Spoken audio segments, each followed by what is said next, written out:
Hey YouTube.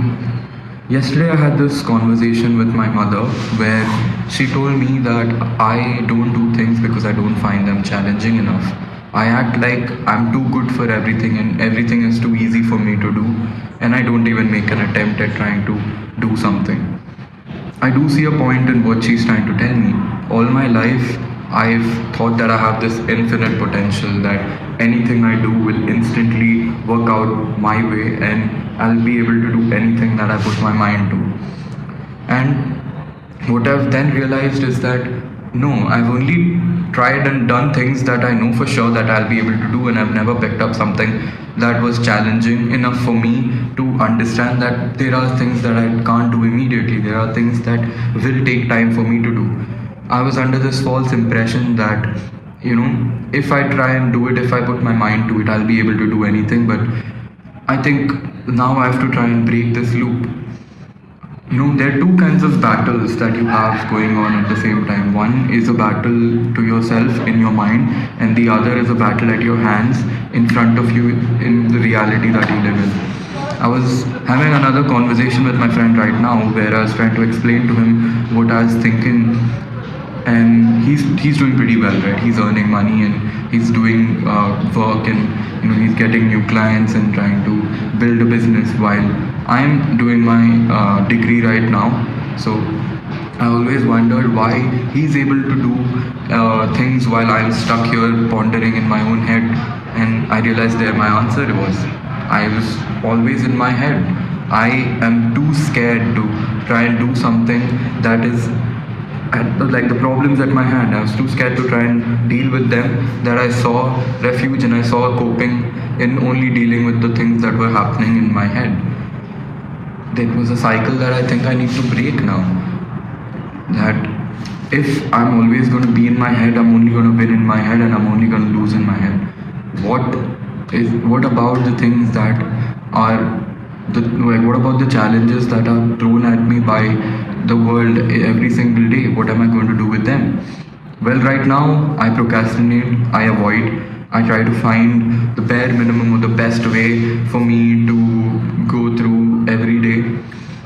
But I think I need to change that, because coming back to the conversation that I had with my mother, I think that I've never been in a situation, like I've never put myself in a situation where I challenge myself enough in reality that I get thrown back into my senses that tells me, no boss, you can't do everything immediately. There is a time that it takes for you to develop certain skills and for you to find efficiency in the work that you do.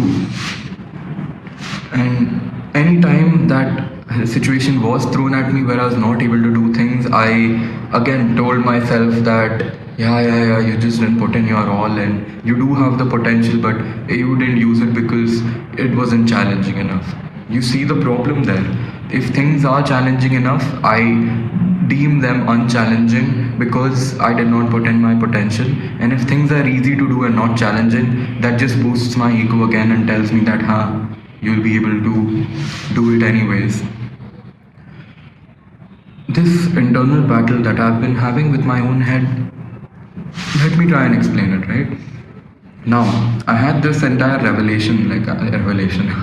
I had this entire thought process, and when I finished talking to my friend, I told him that, I'm gonna write this down in a journal. I'm gonna properly mention what the points are, make a script out of it, and then, figure out a setup for recording this video and then going out and editing this video and then posting it out. He asked me how much time will that take. I said another probably 2-3 days. And he said that's 2-3 days wasted.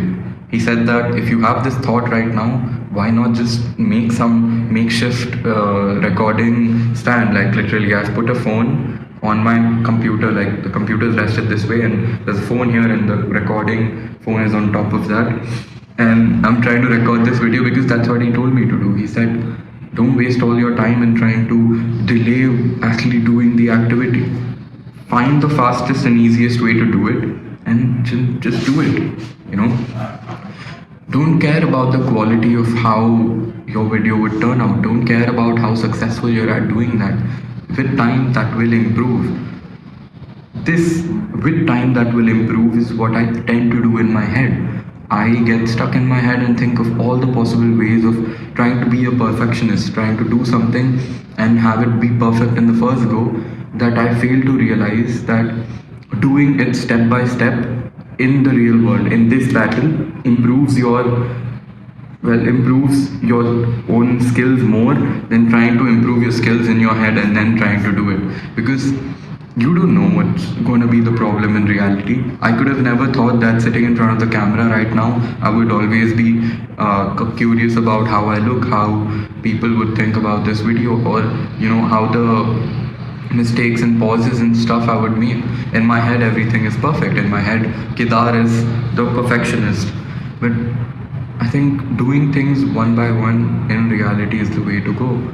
I think that there is a 25-75 split that I have, where 25% of challenging myself in the real world is enough for me to do by bare minimum, just makes me go through every day and not worry about it, while 75% of my time is wasted being in my head. I'm not even able to enjoy the reality that I live in, right? Because I'm always stuck in my head. I'm always stuck in my head. And at this point, Kedar is not somebody, to me, Kedar is not somebody who is living out in this real world. Kedar is an idea that I've made up in my head. I think this video has really pushed me to, again, the first 3 videos that I made, I sort of made Minecraft videos because I was too scared to show my face, and this is the first time I'm showing my face. And well, I hope I don't really feel like this will blow up, but at least I'm making the second step after starting, right? I told you guys in the last few videos that starting is the hardest thing to do, and now after I started, what happened? Well, it gave me some sort of gratification ki, yes boss, you started, very good. But then I think the next thing that I need to make sure is that I have consistency in the things that I'm doing. Starting was the hardest part for me, yes. I think that made me get over a lot of things, such as, okay, what should be the first video, this, that. Again, living in my head. I am living only in my head and failing to do things that happens in the real world. The only difference that I will make in the real world is if I do things in the real world. There is no amount of thinking that I can do that will make any change to the world.